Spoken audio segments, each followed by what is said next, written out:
स्वागत बा आप सभी के आज के वीडियो में। आज के ये स्पेशल रिपोर्ट बा भोजपुरी के सुपरहिट गायिका व अभिनेत्री अक्षरा सिंह के ओर से।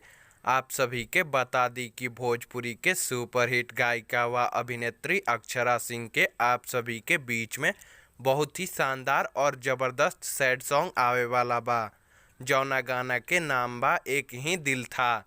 ये गाना के first look poster social media के माध्यम से रिलीज कर देहल गईल बा, जौना के आप लोग स्क्रीन पर देख सकतनी। और ई गाना के लेके आप सब खातिर बहुत बड़का खुशखबरी बा। आप लोग के बता दी कि ए गाना के रिलीज डेट और टाइम भी कंफर्म हो चुकल बा। ई गाना के गौले बाड़ी अक्षरा सिंह जी और ई गाना के लिखले बाड़े कुंदन प्रीत जी और ई गाना के संगीत से सजैले बाड़े आशीष वर्मा जी।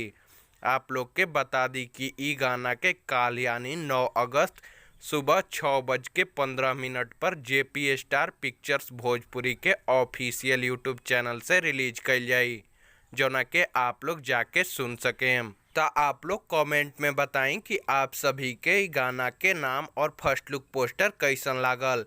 ता आज के वीडियो में बस इतना ही। उम्मीद बाकी वीडियो आप सभी के पसंद आयल हुई। वीडियो पसंद आयल तो वीडियो के लाइक कर दी, शेयर कर दी, कमेंट करी और चैनल पर नया बानी तो भोजपुरी सिनेमा से जुड़ल सभी खबर सबसे पहले और बिल्कुल फ्री में देखे खातिर हमनी के चैनल के सब्सक्राइब करी और घंटी के बटन के दबा के नोटिफिकेशन बेल के ऑल कर दी, ताकि हमार सभी वीडियो के नोटिफिकेशन आप तक सबसे पहले पहुँचे।